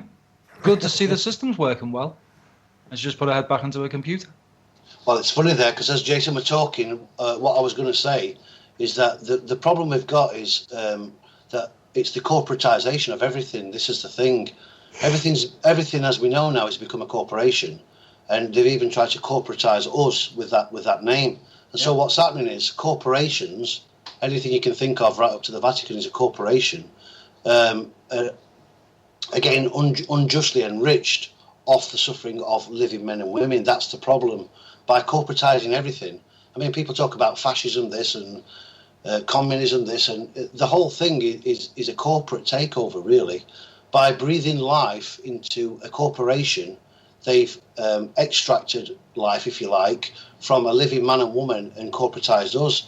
And so the same rights really are merged into one.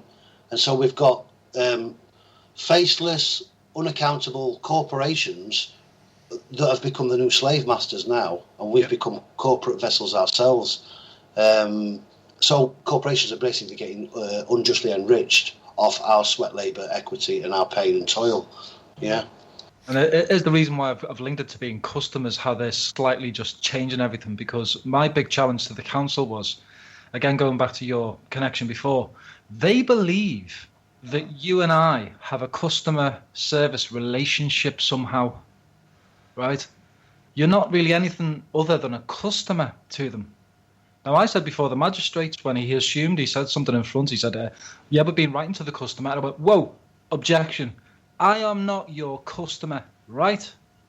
I want you to put that in fact. And he had to rescind the comments. He went, yeah, you're right. I went, so we've established we have no relationship, inferred or otherwise, expressly or implied. I'm expressly telling you, I don't have a relationship with you, so stop sending me things. Because that's how you kill it. They think you're a customer to them, because that's why they use a post office box, which is another angle I've looked into. Post office boxes should not be used by your council trustees. It should be coming from the council office itself, not a privately operated post office box. For customers, right? When did they make you a customer? When did you form a relationship with them to be a customer? Ask yourselves that one first. Well, this is the thing in commerce. Excuse me. Excuse me. It's not the living man or woman that's a customer. It's that name, that title. Yep. All commerce, all law, as we know, everything can only operate through titles, and it's the Mr. Lee Smith and the Mrs. Debbie Osborne. That's the customer. That's the commercial facility that these global corporations are working through now.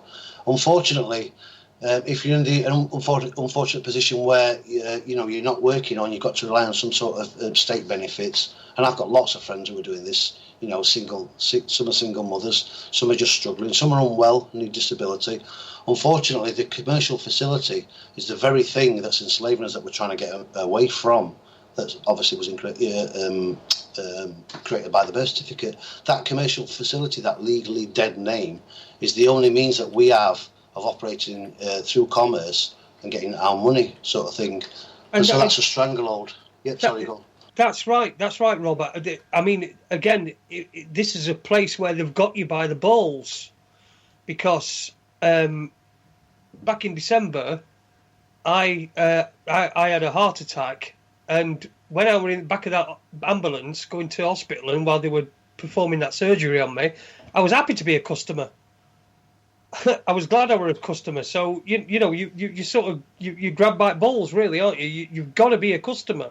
And that's how they use that weapon against you. And if you're a customer and you're happy to be a customer, then you're it's some sort of tacit agreement that with the corporatization of services. Yeah, but this is the same argument I had with the job centre themselves. They keep classing me as a customer, and I had a 2-year battle with them by saying, please, someone just answer me this question. According to law, your statute law, we're all claimants at law. So how the fuck did I become a customer? What the hell am I buying? Customers buy things, don't they? So when I'm coming here, what am I a customer to? Do you know what you are a customer to? Go on. All these entities that are offering a service are only getting paid for doing the administration, for doing the paperwork. Mm-hmm. That's all we are customers to. Yeah. That's why when I said you can't get into trouble now, I know for stealing electricity, water and gas, you can't. We're not really paying for anything.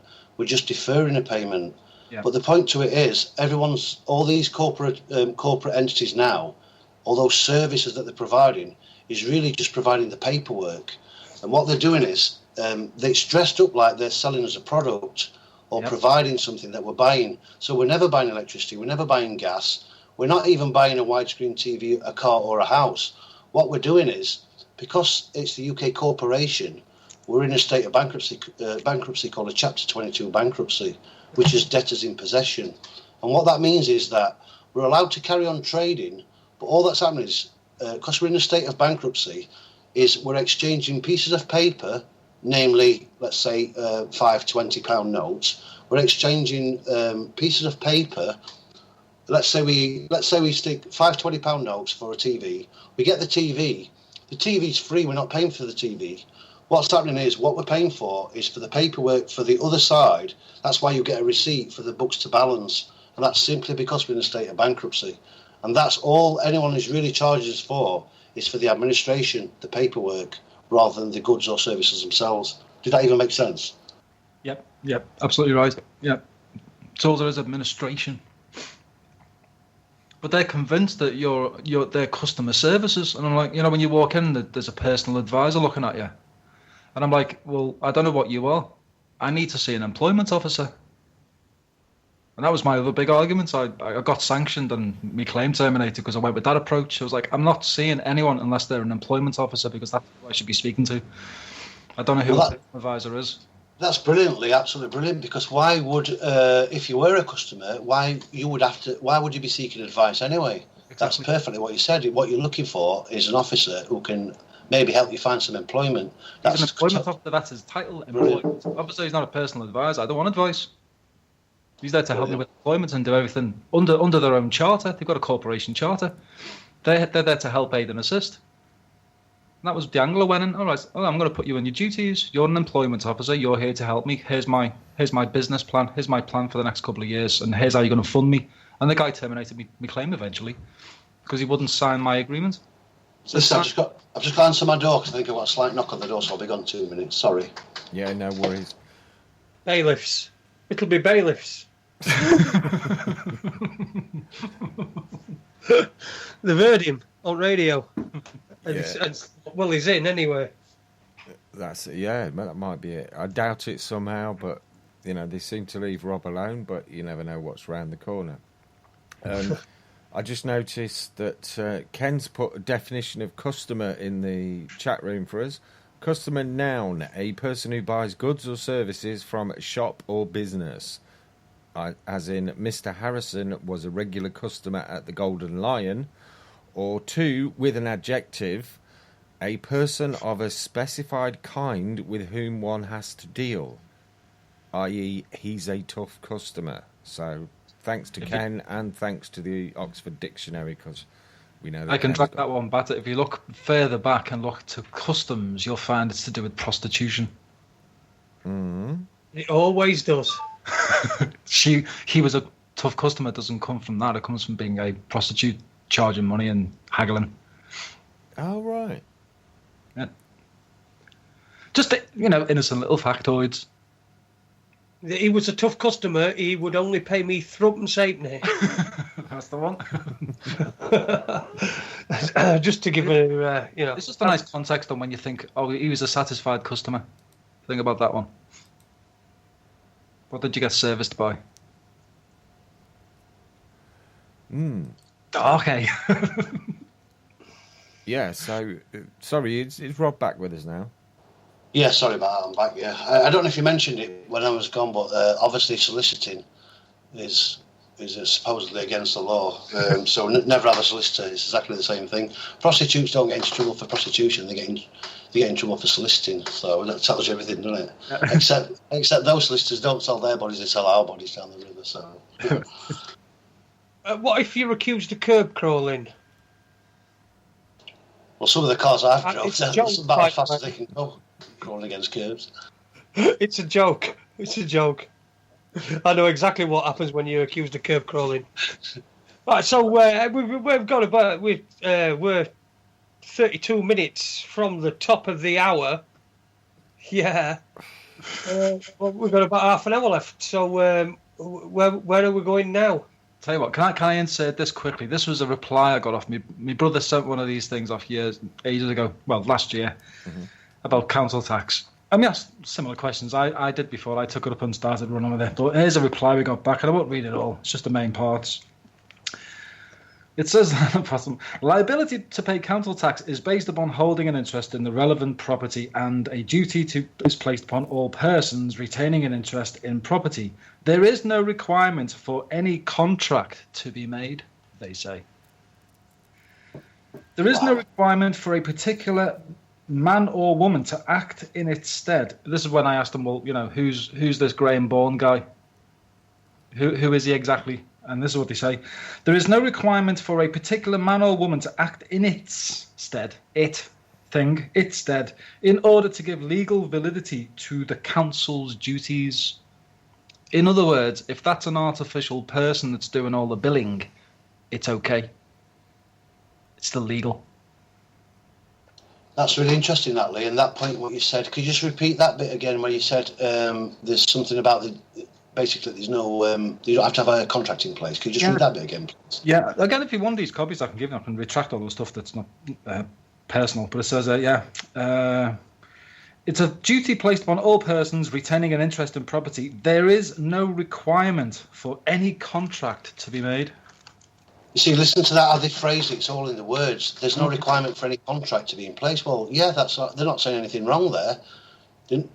That's not saying that we've still got to pay it. They're just saying they don't have to have a contract in place. Can you see what I'm saying? Yep. They're not. They're saying that, there's no requirement to have a contract. Well, anybody can say that, can't they? That's not saying there's no requirement to have a contract in place, but you've still got to pay it. They're not saying that, are they? They're just mentioning the point that there's no contract. They don't have to have a contract in place. Here's the last reply from mine that I sent to him. I've been trying to resolve this one with my chief executive officer. Well, the last one I sent him, I didn't do what I usually do, and that's bond them to the top tier. I didn't bond them to the monitoring officer and the other guy. So I left the door open, the bugger took it. He delegated it down to one of his little minions, and here's the reply. I'm trying to resolve this, by the way, and here's what his minion told me. This was 6th of May. Now, bear in mind, I've gone to court, and They've gone eerily silent. So this was a month ago. And it says, I am writing to you in reply to your letter to the Chief Executive Officer, Jeff Raw, dated 2nd of June. He has asked that we respond to you on his behalf when I expressly told him not to, which again just tells me all of the codes just don't mean anything to these people. You know, the honesty, trustworthiness, honesty, integrity, you know, all those code things, the principles. They don't care. So we respond to you on his behalf. I see from my records that your queries have been raised on several previous occasions. And it's the same question. He gives me the same verbatim answer. It's to do with the Finance Act, and that's where they get their power. So I've been saying, well, can you document and verify the proof of, you know, that you've got jurisdiction to do this? So he continues on several previous occasions and answered in full every time. Now, if I ever show you the letters, he just sticks to this one line. The Local Government Finance Act grants us the authority to charge you all. That's it. That's all he clung to. Please note, for any future correspondence in a similar vein will be treated as vexatious and not replied to. So how can I resolve my matter, Rob? They always. I've heard that so many times. Vexatious. Wow. My trustees are calling me vexatious. I don't know where they're getting that idea from, especially when I'm trying to resolve it and saying, look, will you just give me the proof that you're actually you've made me a customer somehow without my consent. They've actually written that in strange language, Lee, and if you'd like me to translate, it's oh shit, you've got us by the balls, so we're just going to call you vexatious and nasty and just carry on regardless, because there's some fucking stupid act that was written in 1992, we're just going to carry on, because you've got us by the balls. So that's the official translation. Oh, I've had some belters, man. Some of the things they've come out with, they've talked about unwritten constitutions of the United Kingdom before now, and I'm like, what are you people talking about? Written and unwritten laws of the United Kingdom, and I was like, you're missing the Great Britain and Northern Ireland part of that. You're missing a little out. Wouldn't that written law be common law? Yeah, the unwritten stuff, yeah. It's usually common sense, like don't punch anyone in the face. You know, don't stab people. The common stuff. The only reason they brought out contracts is because people were, you know, nefariously just breaking the contracts and welching out at the last minute, so they had to codify it somehow and make you bind yourselves to it so you weren't an arsehole. That's the whole reason why all that came in. Untrustworthiness, you know? And it was supposed to resolve it, which, yeah, it did, didn't it? There's a lovely response there from Doc Rock in the chat room. He says, a vexatious customer, welcome to the world of commerce. Let's face it, nobody in the world of commerce says, oh, you're going to charge me $1 million. Oh, yeah, that's fine, I'll pay it now. You know, people negotiate, they haggle. That's what commerce is all about. People don't just say blindly, oh, that's what you're going to bill me? Yeah, fine, I'll pay it. Well, Society there in the chat room just put a great comment. He's put, so why don't they just threaten to stop providing these services to you? And that's what they should do. If you're not willing to pay for it, well, just stop providing you with the service. That's what your internet providers would do, and your telephone company, wouldn't they? And these people that subscribe to TV stations and stuff, if you don't pay, they just stop providing you the service. That's a great comment there in the chat room. Why don't they just stop giving you the service? Well, the other problem you've got is if it's a service, then it's my right to contract and terminate them as well. Now, if I've got a certain Sky package, I've got the common law right to not only just engage in a contract, but to also terminate the thing. Now, what they're saying is because I'm a happy customer, or everyone is, you're stuck with these services whether you like them or not. Well, yeah, I'm aggressing your common law right to terminate contracts too, by the way, chummy. You can't take that right away from me. I want to terminate that. And if you don't let me, then I'll take you to court. It's as simple as that. I'll be the one aggressing against you. That's what made me laugh when it's the council tax people are saying that they don't need to provide, there doesn't have to be a contract in place. How can it be anything else? If there is no contract in place, contract makes the law. There is nothing else. Well, why are we in civil court? Contract.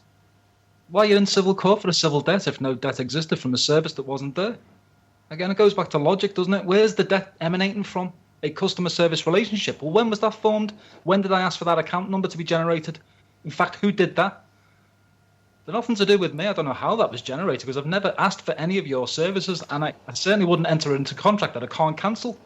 And also, Lee, added to that, even if, which there isn't, there was a customer, a customer provider relationship.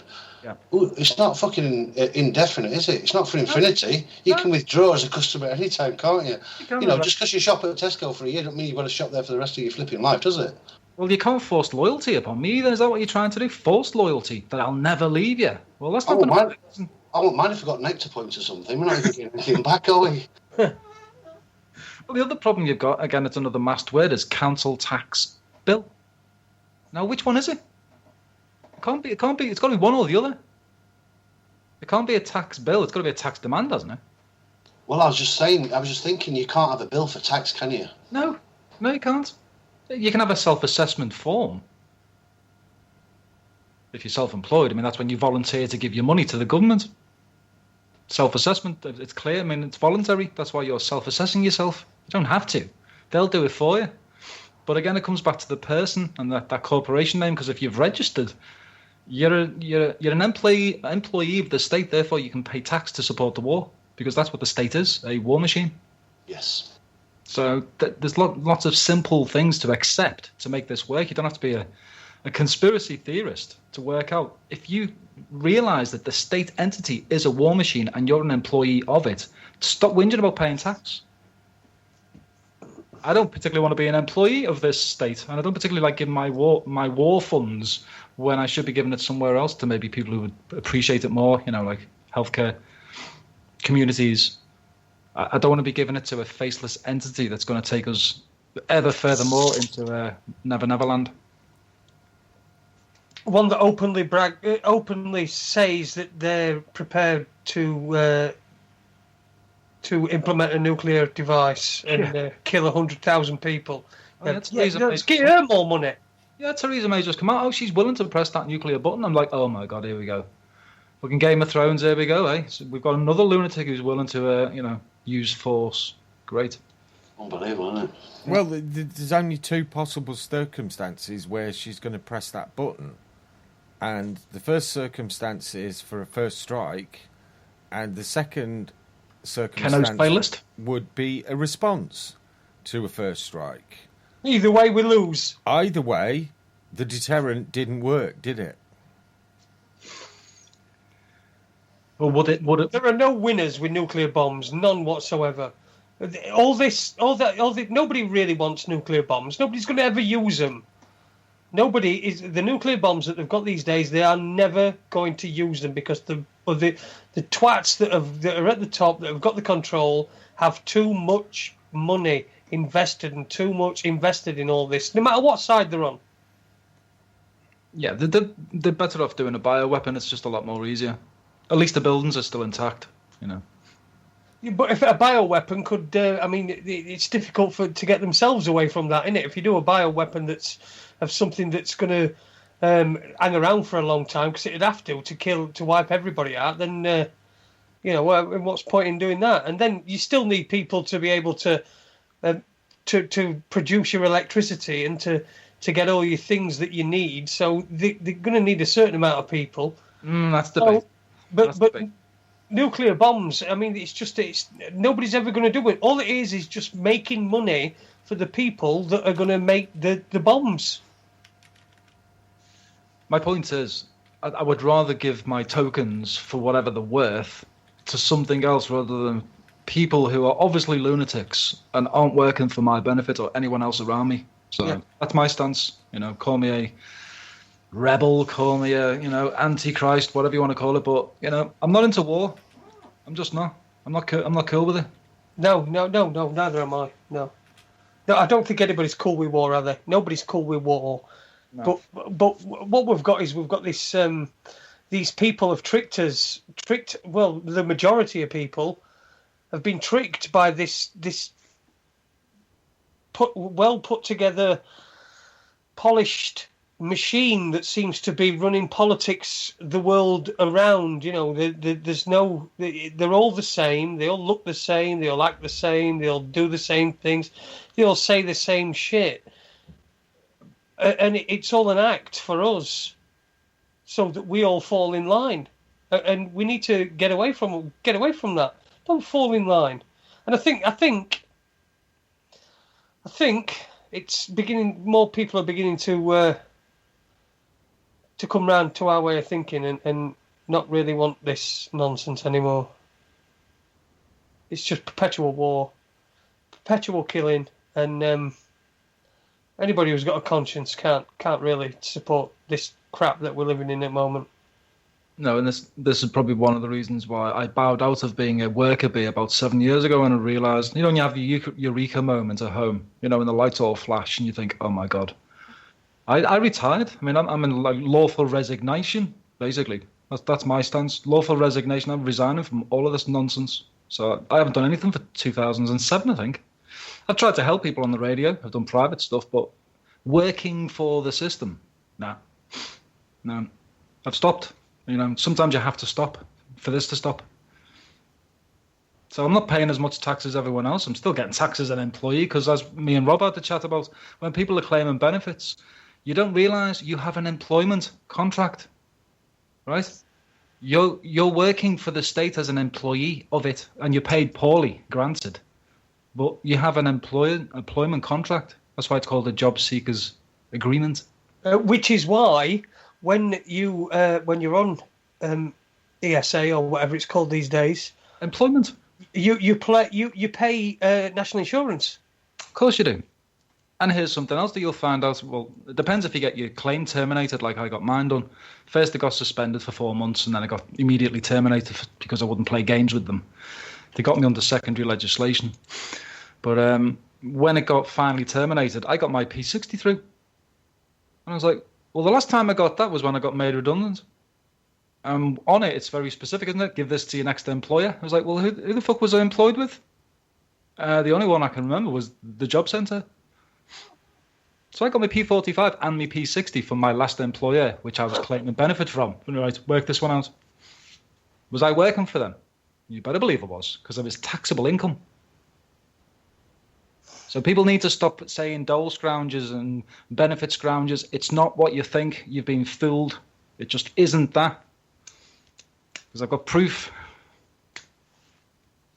The whole thing's an accounting fraud if you look at it properly, the employment system. Jack Straw owns the private fund that runs the entire thing. It's all accounting. Someone throws a order through.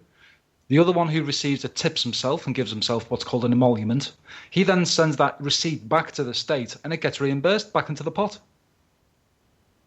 That's it. It's a cycle. It's a circular fund that goes round and round in circles. Self-funding. So if you think any of your friends and family are funding you while you're on the dole scrounge and watching Jeremy Kyle, I'm sorry, but your money's going to the war machine. It's not going into benefits. They don't need your money. There's a private fund for it. Another truth that people don't particularly like to hear, but there you go. This is reality. Yeah, because it challenges their conditioning. That's why, because they're conditioned to view people who get any sort of benefits as scroungers, and you can see that, like you say, with Jeremy Kyle, that sort of thing. It's all set up. It's all designed so that you'll get that perception. It's not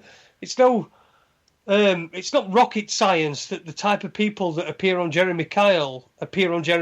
It's not rocket science at all. Mm. So it's just one they always use, isn't it? It's the connecting dot that they always use. Dole Scrounger, Jeremy Kyle, Big Brother, any show that just takes your mind from reality. That usually associates with people with who are claiming dole or claiming a benefit. It's always that association. I don't know why the media does it, but it does.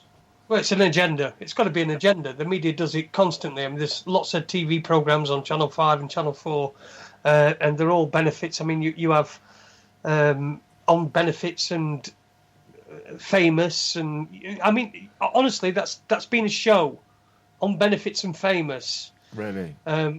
Anything to demonise people who are on benefits and the propaganda is there. But we are so simple as a society.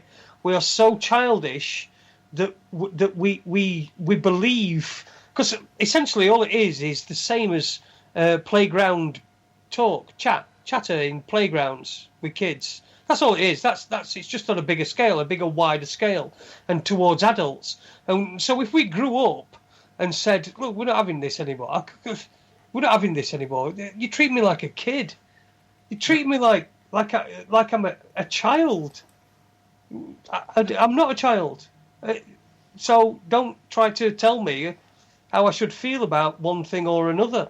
But we don't, because we just get people just following sheep, I suppose, if you want to call it that. I mean, I hate that word, but people do follow trends. And look at this Pokemon Go thing. I mean, have you got that uniquely?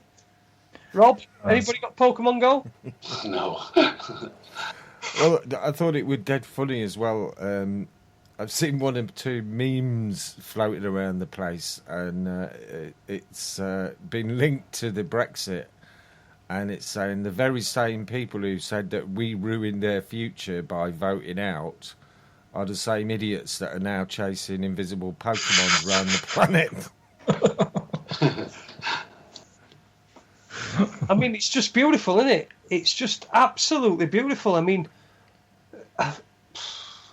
just when you think that people, you have all these different things that come on Facebook and things like Ice Bucket Challenge and what everybody's doing and these things, and then this Pokemon Go thing comes along, and people are going round their own houses with the video camera on and mapping out their own house. I just don't understand where people are going. I mean, but getting back to the courts and all that kind of stuff, the only reason why I think me and Robert are on the same wavelength is because we had a little private chat. One thing I was concerned with, my angle with this is because the system's becoming more automated, and I've noticed this with writing to them for so long, because I'm one of these, I like to write letters. I do like to pester them with handwritten letters. You know, I call them my pen pals, my brand new pen pals, until they call me Vexatious, and then obviously I have to stop. But over the months, I've realised all of these automated messages, and the syntax never changes. And I've had confirmation from them that they can't change the programming, because I've told them, look, it's aggressive. I don't like the way you talk. I don't like the way you spell the words. I don't like the way you bold, highlight, and put rubric everywhere. Change your programming because it's unfriendly. And they went, there's nothing to do with us. That's already pre-programmed in the pro forma letters. Now, the reason I started getting angry with this is because I thought, well, it's getting more automated. Are these really people that are doing this? Or are these bonded, oathed officers as members of a trust, as a corporation? Because they have to be real people, right? So my angle, again, if I ever lost jurisdiction, I got pulled into a subject matter of my own, mistake. That would be my other angle. Okay, well, I want this Graham Bourne to actually physically attend because I want to know if it's him that's sending me these demands for these bills. Now, if he's not, and if he's an automated person, then you're performing fraud. Because he has to be an oathed officer. He has to be liable. But if he's a program, then we've got a problem. Well, this is really interesting, this. Going back to looking at things from a different perspective, Lee, all we've got to do is keep remembering, and I know you three, or all you three really know about this, and maybe some listeners don't, is that, excuse me, we're just taking... we're taking council tax and courts and different stuff, benefits and stuff, and we're putting them to one side. But again, if we look at the thing as a holistic, as technology is becoming more automated, Lee, as everything's becoming more automated, the council tax stuff and the having to pay the bills, and their symptoms, their side effects of the whole system on every single level, from as minute to as massive as you can get on a metaphysical, spiritual level, the whole system runs the same. And so as one part of it becomes more automated, the whole system is becoming more automated. This obviously, we can see this now.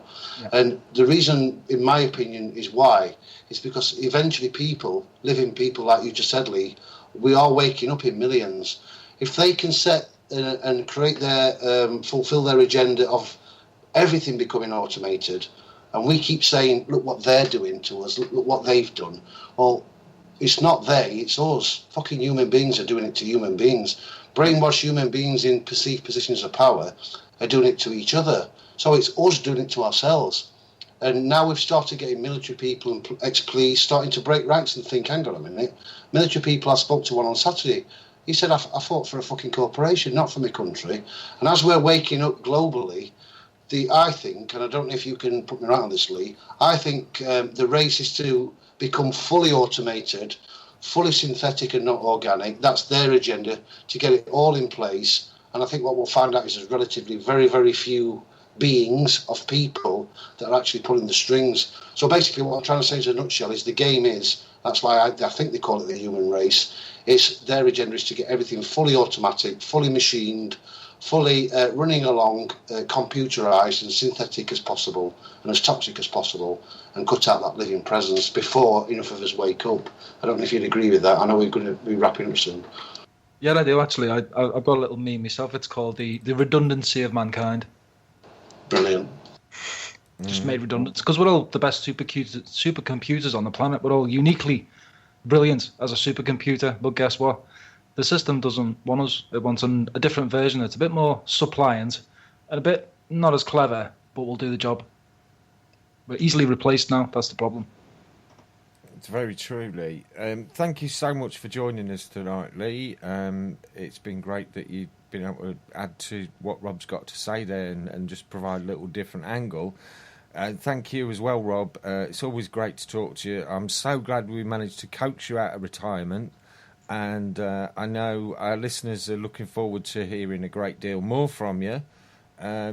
I know we'd certainly like to hear you back on the radio more. Now, whether that takes the form of doing a regular slot with us or at some point maybe even taking your own show back again, we'd certainly be more than happy to give you a place here on our end. Oh, thanks ever so much. I'm crap at it, really. But I don't think I'm good enough to do a radio show, but I'll definitely come on as a guest, yeah. Absolutely, thanks, mate. So, Dark Side's open to you as well, Rob. Thanks a lot, Lee. Thanks. Oh, there you go. Special guest on the Dark Side as well. And I know you're standing in for Tony Friday night because Tony's not able to do the music Friday night. Lee, have you got anything special planned for then, or is it just as it comes? As it comes, mate. It's how the mood strikes me that night. It's Club 7. The chat will make the music, put it that way. Jason's requested some S Club 7. There you go. But before then, we've got. We'll be back on Thursday night. We've got Paul, our high-level financial insider, coming on for his July update, and we'll be followed at 9 o'clock by Dr. Rock, Dr. Rock's radio show. Always a great show. Not sure what Doc's got in store for us this week. He always has some surprises last minute, so I'm looking forward to that one. Then we would have got tunes from Ken, early doors on Friday night. That will be played by Luby this week because, as I say, Tony's not available. Jason. Lee will be doing the music a bit later on, and then that takes us through to Sunday when we've got Windows on the World, and then we're back round to Monday where we've got the Dark Side of the Room with Unique Lee. Anything special in the pipe for us this week, Lee? I've got two guests coming up. Mark Stevens, who's very hard to get hold of. He's a very elusive man. And I've got Nicholson coming back on. He's just tying up a video. So, yeah, two potential guests. And we'll see how we go. Maybe even one from Rob Freeman. Who knows? Oh, yes. There you go. I'm certainly looking forward to that. And we've got someone joined us in the chat room tonight. And I saw the first name and I thought, I wonder. And it was just Andrew. But then he posted a couple of things and I realised it's one of our favourite guests and absolute hero and genius. Whatever accolades you'd like to pile on him as well. He's changed my life. He's changed Jason's life. And many hundreds, if not thousands, of people around the world. Big thank you to Andrew. And he came up with a suggestion for a track to play out with, which I think is probably pretty perfect after what we've been talking about tonight. And so we'll leave you with a track from the 80s. It's Imagination and Just an Illusion. Good night, folks.